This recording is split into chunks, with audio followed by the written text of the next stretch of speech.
But we're at the point now with the rain where the rain is just literally flowing past the tent. There's actually a stream of water going down the hillside. I'm on a slight downhill here, and you can just see the water flow. If you can see it in this amount of light, but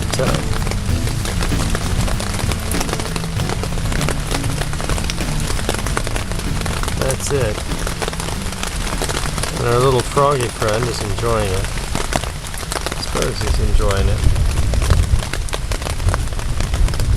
It's just streaming down.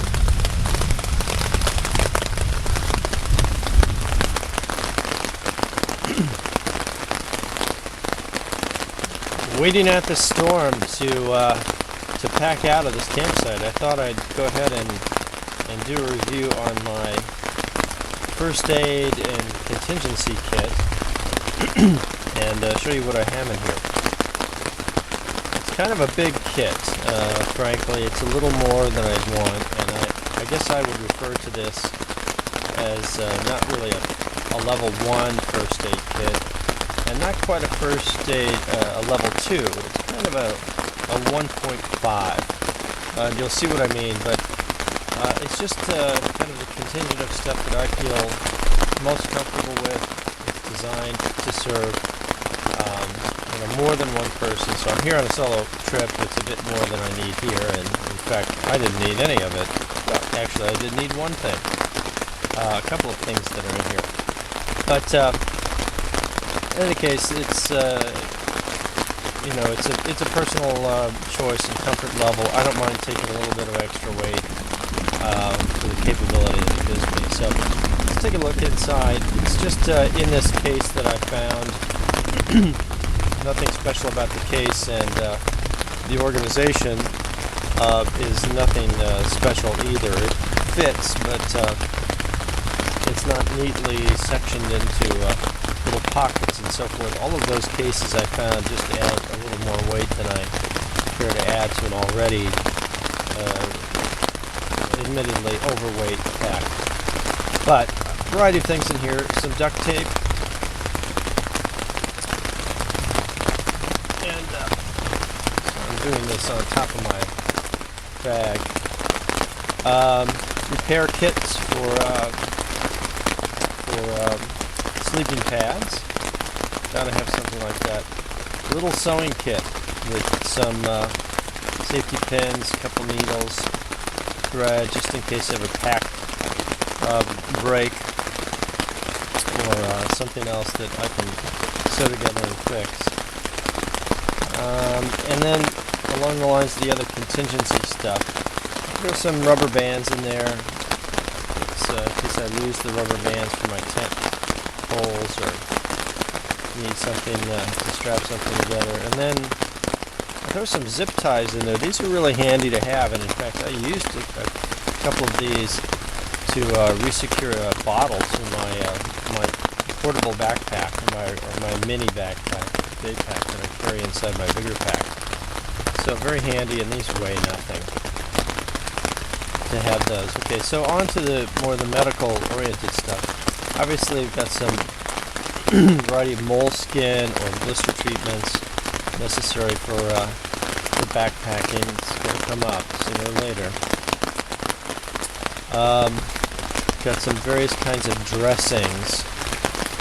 These are cotton balls, a bunch of them plucked in there. Of course, these are good, reasonable tinder to use too if I really need it, though I have other fire-making tinder. And I've got a variety of dressings in here. I've got an ace bandage as well to take care of small sprains or strains.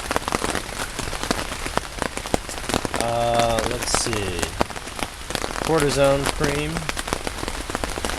There's some Neosporin or some antibiotic cream. A variety of bandages. And they're kind of buried in here, so I'll get to those in a minute. But a selection of miscellaneous band-aids, large and small. a little magnifying Fresnel lens so that I can see that. That's good for removing ticks or looking at anything that you need to examine a little more closely.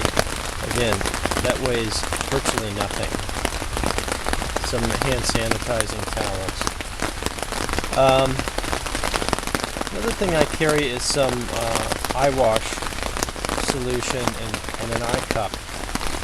Just in case you get something in your eye, it can be a real problem if you can't get it out and you're in the backwoods. Let me go through the medications pack, and then I'll get into some of this other stuff.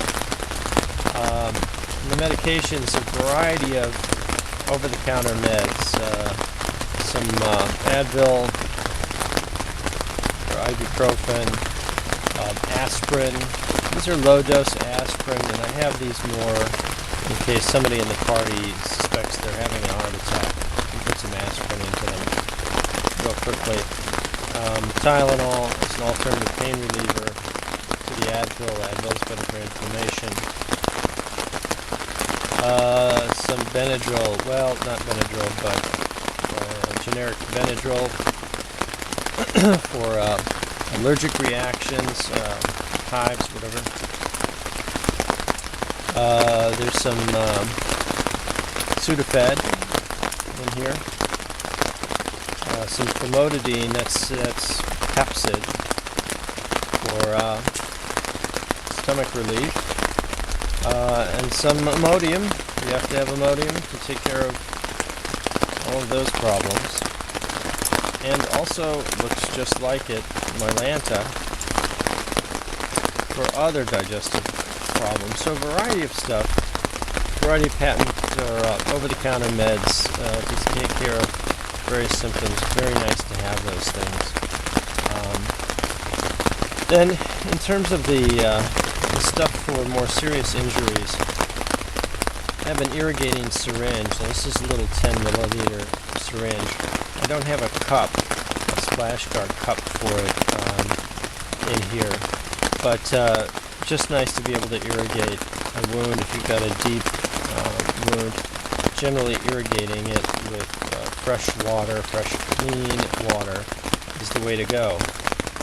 If it's a very dirty wound, then you can use a weak solution of betadine. And frankly, I've got way more betadine here than I could possibly use.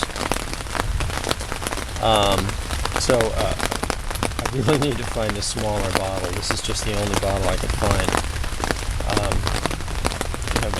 Betadine will kill cells, and so you don't want to use a lot of it. And after you use it, you're going to flush it out of a wound. So with fresh water, but it will kill bacteria, and so if you have a dirty wound, you can use it for that. But if the wound's not dirty, you want to avoid it. Some super glue, just general use. A buddy of mine is going to get me some surgical super glue for sealing sealing up bad gashes, and for me, I think that once I get that, I'm not using the super glue for that, but I'll use the surgical super glue for that purpose. And I think for me, that's a much better alternative than trying to suture. I'm not a medical professional. I really don't know what I'm doing, but I think I could stick a cut together with some glue if I had to. Single-edge razor blade. Comes in handy for a variety of things. Some Q-tips in here. A pair of very fine-nosed tweezers. These are great for tick and splinter removal, and they kind of go with that little Fresnel magnifying lens. Then I've got some quick clotting compound. If the gash is really bad and you can't stop the bleeding just by using pressure and dressings on it, then you can resort to this clotting compound. Let's see, there's some hydration salts, in case somebody gets really dehydrated. I can mix that up and give it to them. And then I'm down to a variety of bandages of various kinds, some large non-stick pads, gauze pads, 2x2, smaller ones. Frankly, I could probably use more pads if you had a very serious laceration. You would probably need more than this, but at that point I'm probably resorting to an extra shirt or whatever and binding the wound to control the bleeding. Some alcohol swabs, and of course a roll of tape. I like this plastic perforated tape. I find it holds really well, sticks really well, and it's also very easy to tear, very easy to work with. So I like this. So that's pretty much the that's pretty much the kit. All the stuff piled on my bag right now. Sorry for the noise of the rain. Just waiting it out to break camp and thinking of things to do, like going through my first aid kit. Alright, take care.